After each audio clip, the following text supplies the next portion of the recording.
Hello, Trekkies and Trekkers. Welcome to this amazing Star Trek podcast on Trek Tuesday. I'm your host, Arenda, and I recap every 2 weeks an episode of Star Trek TNG. Today we recap the episode Tin Man. But first a note of the host of this podcast. I am looking for a Trek friend who wants and has the time to recap every 2 weeks an episode of Star Trek with me. That also means that I have decided to rename the podcast because Ghost Trek was something from me and Amanda.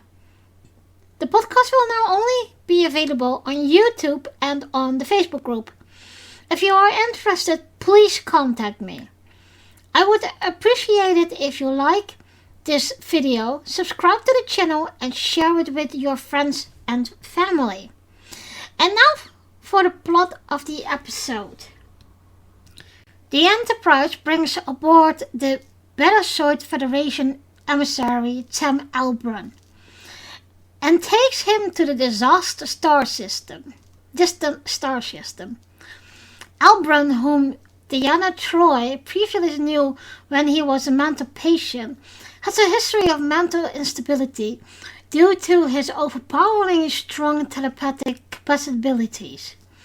But his unique skills are used for first contact situations with alien life. However, some of the crew, including William Riker, mistrust him due to an incident during another first contact situation he was involved with another Federation ship. A misunderstanding broke out that led to the deaths of 47 Starfleet personnel, including 2 of Riker's friends from the Starfleet Academy class and the ship's captain.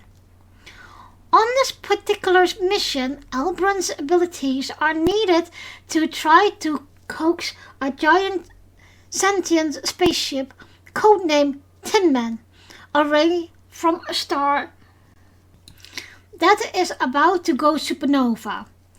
It also comes to light that the star is a Romulan-claimed area of space, and that this is a race to claim the ship. Elbrun finds it impossible to filter out the thoughts of the Enterprise crew, but finds solace in meeting Lieutenant Commander Data, by whom Elbrun is initially puzzled. Finding that what he calls absence of mind, he finds relief in the developing a friendship with Data, who, being an artificial life form, has no organic mind to be read. When they arrive, the Enterprise is attacked by and disabled by a Romulan warbird that has overly stressed its engines to catch up to them. The Romulan race had to try to communicate with Tin Man. When Elbrun gleans from the Romulan telepathically that they intend to destroy Tin Man if they can't claim it, he sends a telepathic warning to Tin Man. Tin Man suddenly comes to life and emits an energy wave that destroys the warbird and further damages the Enterprise. Elbrun, now in communication with Tin Man, reveals that it calls itself Gumtu. The creature is millennia old and formerly had a crew, but they were lost in radiation accident. Due to a combination of remorse, loneliness, and a lack of purpose, Gumtu wishes to die in the supernova. Elbrun requests to be beamed aboard the creature, but Captain Picard is cautious of his actions. When a second warbird arrives, Picard had Elbrun transport to Gumtu along with Data to help procure the ship. Elbrun is initially overwhelmed by Gumtu, but eventually comes to identify himself with the ship. With the supernova imminent, the elated Elbrun informs Data he will stay with Gumtu, believing it is where he truly belongs. Moments before the start of the supernova, Gumtu creates another energy wave that sends the Enterprise, the warbird, spinning out of the star system in separate directions before they are caught in the nova blast. As the Enterprise's control, they find Data aboard the bridge, who respond what happened aboard Gumto. When Data discusses the events with Troi, Data comes to realize that Albron with Gumto, the Enterprise is where he belongs. So, I am going to rewatch this episode, guys. I hope you do too. And then I will be back to recap it. So stay tuned. Don't go away. So welcome back, everyone. I did like this episode. It's really something I can identify with. I will talk about that later.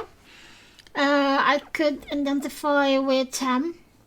But first, so the USS Hood is rendezvousing with the Enterprise without telling them that that there is another mission for them. And the mission has been brought by Tam Albron, and right away I didn't like him. And he was so full of himself, and sometimes I think, but later when he tells Troi, and that Troi is explaining to Captain Picard what it's really like to have all those thoughts of people, of thousands of people in your head, and how painful that is.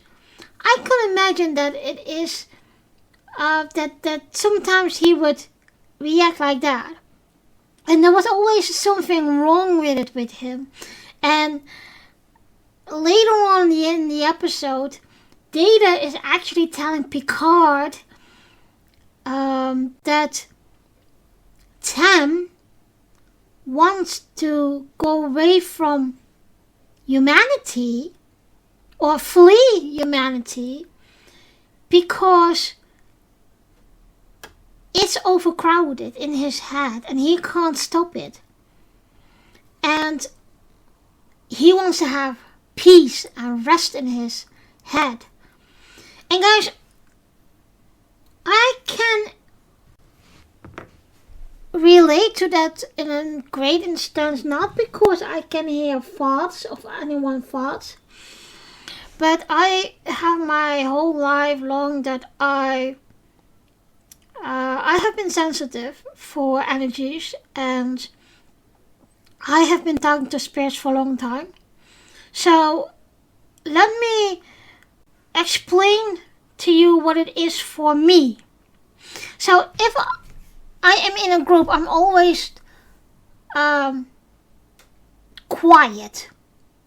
And that's because of this. Every person has 3 till 7 spirit guides around him that is protecting and going along the journey with that person. So you have to imagine, if I, for example, talk with 3 persons in a little group, so 3 persons, that will be a maximum of 21 people talking to me. And that's because all those spirit guides are talking to me. And I have to filter out what I need to tell this person. Because maybe they aren't open for it, they don't feel it, and maybe they simply don't know. So I can imagine that what it is for Tam. And to me, it's not that I'm getting headaches of it. Sometimes I do. But it is this feeling of overcrowded. And it's like, for example, instead of 3 persons, there are 50 persons talking to you at the right time, at once. So I can understand Tam's feeling about having not a quiet thought in his head of his own, I can imagine how painful and how that is. And that's why it treats him to have a friendship with Data, because he actually had to try to know and to learn Data. And once again, Data was really thinking from humanity, because he told Picard of Tam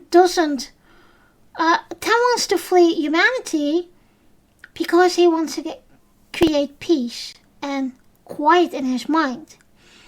And it reminds me also that, and it was the same for me,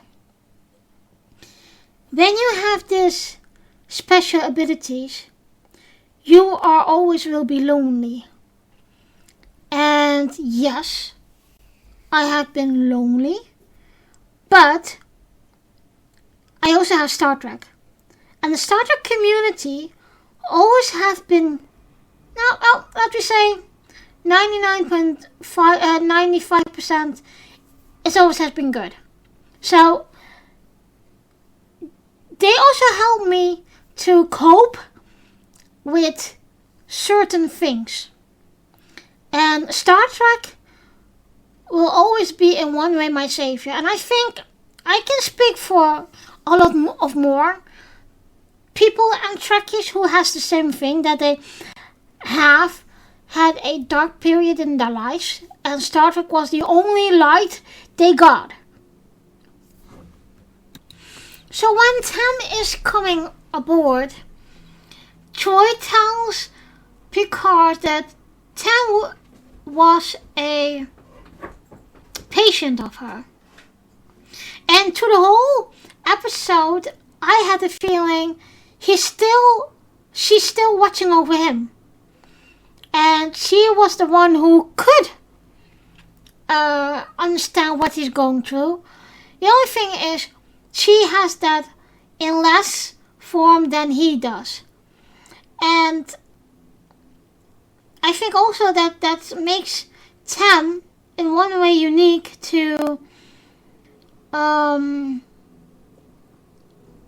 assist, but also when he was working as some kind of an emissary of ambassador for Starfleet, you could see that he was in one way meant to be to do that work. Later on we see also his passion for it, and that we see that how can I say this? This is he had a lot of stress. In one way, he was excited and passionate to have this ability. But on the other hand, it was taking so much stress out of him to communicate with of aliens by first contact. And when we first see him in the reading room, taking in all the data, etc., what Data was telling, we already could see how frustrated Tam already was. And because he was been, I wouldn't say confronted, but there was this accident years ago, and 47 of Starfleet finest had been dead because of his error in a way. Well, we also had, of course, in multiple episodes, that when a betazoid is reading your mind without permission, it's very, very rude. And, well, still Tam is doing that if he is the boss, and nobody can say something about it because he is the expert. And I think that's why he is also drawn to Data, because he can't read Data's mind. And there was this scene in the biolab that he actually tried to become friends with Data, and he was asking questions, and they had this mindset, both of them, that is, I don't want to say contradict each other, but it is more like a real conversation to get to know each other. And you could very see that Tam was drawn to Data this much because he was comfortable and he didn't have any thoughts than his own. So it was for him easy to be in the presence of Data. In the first moment that Tam is meeting Data, you could see that he was afraid. And that's because he's so well known to read people's minds and get things through. And he is in one way sick and tired of it because he wants just simply peace. And he can find that as well in Data, but also in Tin Man. We also see that how longer Tam is being on this mission, how more for the regular people, the normal people, it became, he became unstable. And that's what Picard also was thinking and saying, that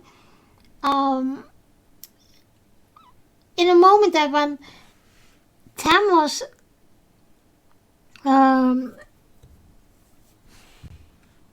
wanting Tin Man for the Romulans, he went to sickbay because he was in a lot of stress and he almost fainted. What I do really like about this episode is that it is a big major episode for Troi. And it is nice to see that Troi actually could do something with her Betazoid abilities.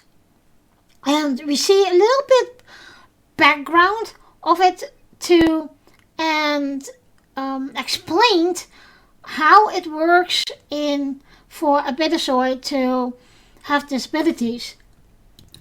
Another thing of Counselor Troi, I think this is one of the few times that she is wearing a catsuit.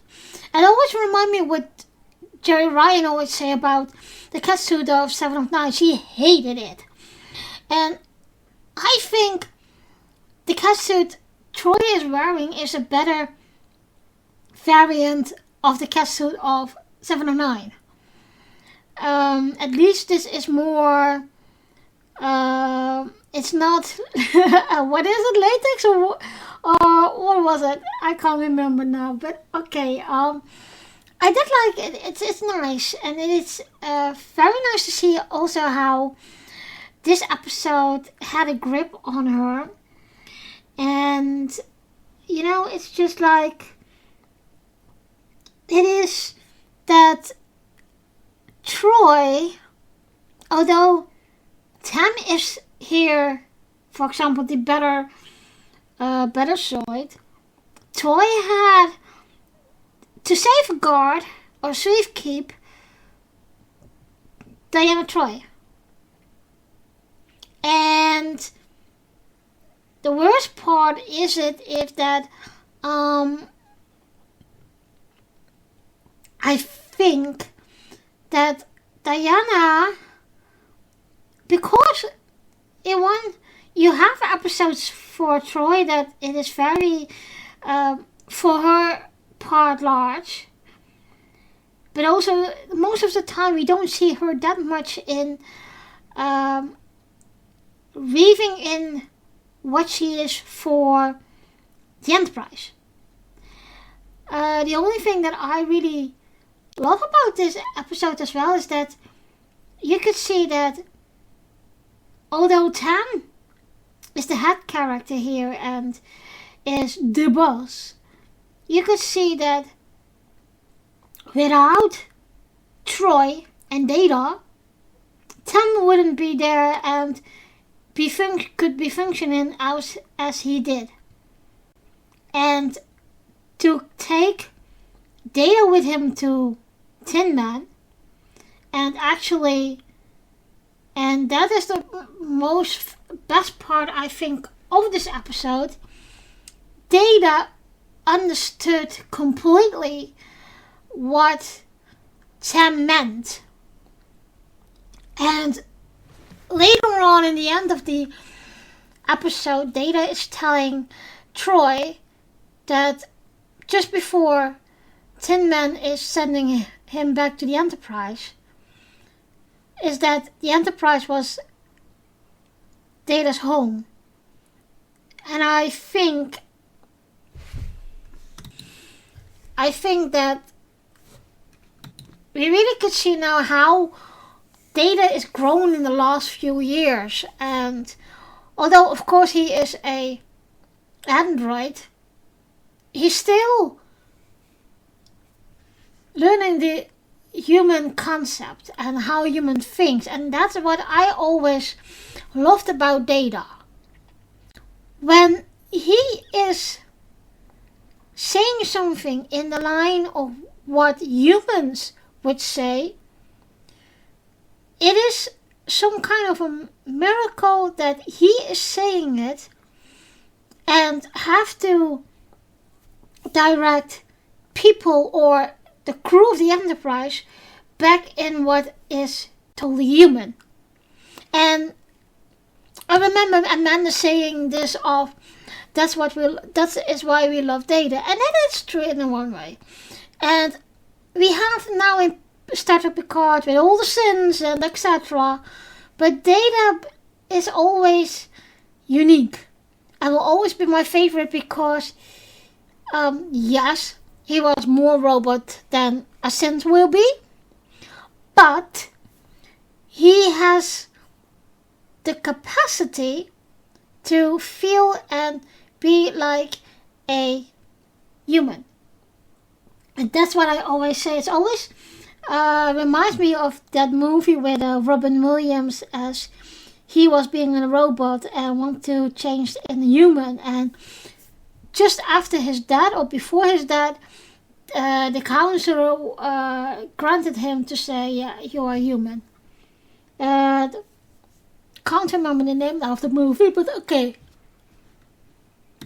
One other thing of the Tin Man, what I reminded me of Tin Man is like the Dooms machine of the Klingons. That planet killer. It reminded me a lot about it. And in one way it's funny because in Star Trek Online we have the first Klingon story arc is about the Doomsday Machine. And yeah, it's just, I think they took this same shot of what they used as the Doomsday Machine in, I can't remember, I think there was still an episode about the Doomsday Machine. I think it still has to come. When, I don't know. But it will be good. So there is this time as well that the Romulans are attacking the Enterprise, but also Tin Man, because if they couldn't claim Tin Man or make contact with it, they had to destroy it. And of course, Tin Man is defending himself, and he appears much stronger. And so Tam is giving this all information to Picard with, well, there's another Romulan ship, they will attack, and blah blah blah blah blah. And it is a bit of, I don't want want to say miracle, but I do think it is special that especially a betazoid can feel all those emotions and what people think from, well, I don't know, stars away, starlights away or whatever, and to tell and give you information, well, this and this is what they're planning. So that is what Tam did, but at that moment, because Tam was overreacting and be in a lot of compassion for, of course, Tin Man, Picard taught him a lesson too. And, this is only how Picard is and can be that leader to calm you down and tell from his experience that it can be different. So that is something, a lesson that Picard gave to Tam by telling him it's not always the best to be the first, and it can be even dangerous. So Picard waited a while before he gave permission to Tam to actually connect with Tin Man. And of course, Tam already did that for a short while. It is like that. It was Tin Man who was reaching out to Tam. So he told Tam, I'm here to get the star supernova because I'm this old, I'm lonely, blah blah blah blah, and I want to be that. I'm probably the only one of my species still. And so Picard granted him to go to Tin Man. And while they were there, and it reminds me once again on the first episode of Star TNG, when they were at Farpoint with all those hallways and doors in the jellyfish entity. And so they were walking around. At first, Tin Man is giving Tam so much information that he can't handle it. And then they came into the control center, which reminded me of, you remember the movie Aviator? And when he sit in the pilot seat, that little boy, well, that's what I was remembering when I saw that scene. Because it was like that. And Tin Man was telling Tam that he used to be taking care of people. He had a crew, and the crew was taking care of him, and he was vice versa, and that is what he was missing. That's why he's feeling lonely, etc., etc. And because the crew of Tin Man was dead, there were no people to talk to or to hear. And that was the first time Tam in his life that Tam was very content and very at peace. So that's why he decided to stay with Tin Man, who of course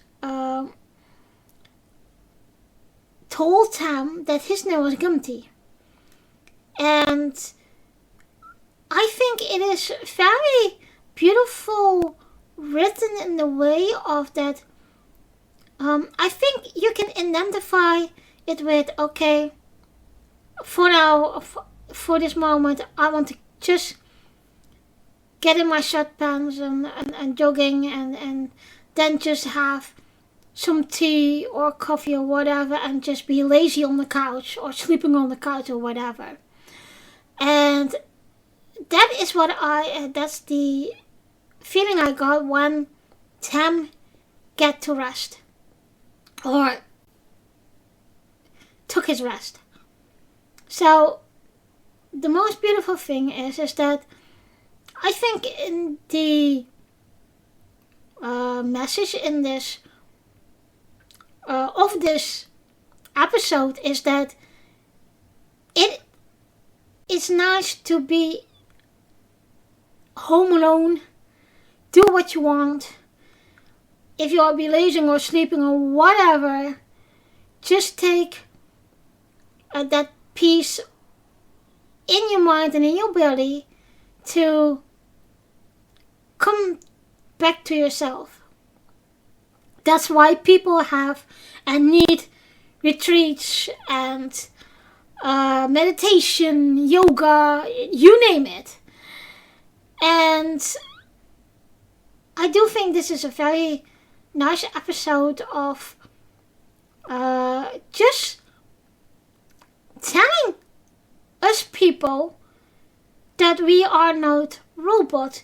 We need to take time to recharge. We need to take time to rest. We do need to take time to say, okay, bonjour, not now, I'm not available for anyone or whatever. And I think society is creeping up to society that people only want to work, have a lot of money, have a lot of things, but they don't come back to what is really important, which is life itself and family, of course, friends, and have a nice time in life as well. That's why I'm always telling to my clients and people that I meet, you are not living to work. And the speed of the society nowadays already is so fast that we work ourselves to that. And that is one of the points that society is taking so much energy out of me. And a lot of things, look, I know it's some also a point or getting is with that I'm an introvert person. But if I am around people, fine, no problem with that. But I'm also happy to be on my own or do things of my own. And I can relate it a little bit with Data. And what you saw in this episode is that Data becoming more and more Data. What he became in this episode to me was more human than android. So in the end, the star is going to be supernova, and once again Tin Man is pushing the Romulan ship and the Enterprise away from the explosion. And right away when they see that, they think Data is gone. But Tin Man already get Data onto the Enterprise. So Data tells them in great lines what happened on Tin Man.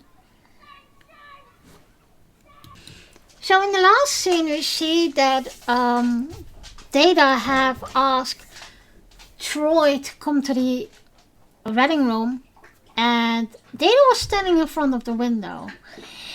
And that was also the point that Data told her about Tam, that he had a message for her, and Tam hoped that Deanna would understand it, but also that the Enterprise is his home. And once again, I found that scene very human, and that's why I always, of course, we've seen Data passing away for a couple of times now, and well, it's always a bummer for me as a fan that they killed off Data. And it is a good thing that Brent Spiner has told the makers of Star Trek that he can't be playing Data anymore as a young Data because, of course, he's aging. And now I'm telling this, I got this in mind of it would be great if we see Data's years on the Academy, how he, because he only has in a way this grown body, but he in fact is just so young. How would he go through to the Academy? And of course he would be teased because he is an android. He would be teased because he has this much knowledge in him, but also etc, etc, etc. And in one way it is very good that they let him be lieutenant commander instead of, for example, a admiral or a captain, because he has those memories and information that he has, that he can be. And I think that is a very good thing that they put Riker also as first officer and not Data as first officer. But it's just like the prejudice as a lot of people have, and I think that's why they put this whole debacle of having sins in society, what that really means, and what how people experience that. Because I think a lot of people would say this, and that fear will always be there. I think you already see it nowadays. People are afraid that the artificial intelligence of robots or androids or synth, how you want to call them, will overtake them.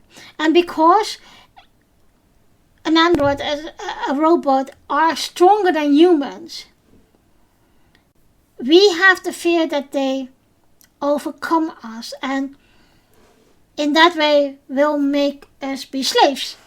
So that fear has always been there and will always be there, I think. Well, this is the end, guys. And if I take a look at the IMDb rating, it's a 7.2. I think I can go with that, and maybe a bit higher, like a 7.5. But I do enjoy this episode. This was a clear episode in story-wise line. It's not that there are 2-3 storylines beside it. And I did enjoy the whole experience with Data, but also with Troi. So let me know in the comments, guys, what you think about this episode. And maybe you like to talk about next time with me in real life in the next episode. So let me know if you like that. I'd like to thank you, of course, for listening to the episode, and join me in 2 weeks for a new episode recap. In the next episode, we will recap the episode Hello Pursuit. I also have 2 other podcasts, namely the Orina Talks podcast, which is some kind of a geek podcast wherein I talk, of course, a lot about Star Trek. And the Dutch Ready Room podcast, which is in my native language Dutch. It's also a Trek podcast, of course. And you can find this both on YouTube and Facebook. The Orenda Talks podcast is also to find on Spotify, Anchors, Google Podcasts and Amazon Music. I will see you in 2 weeks. Live long and prosper.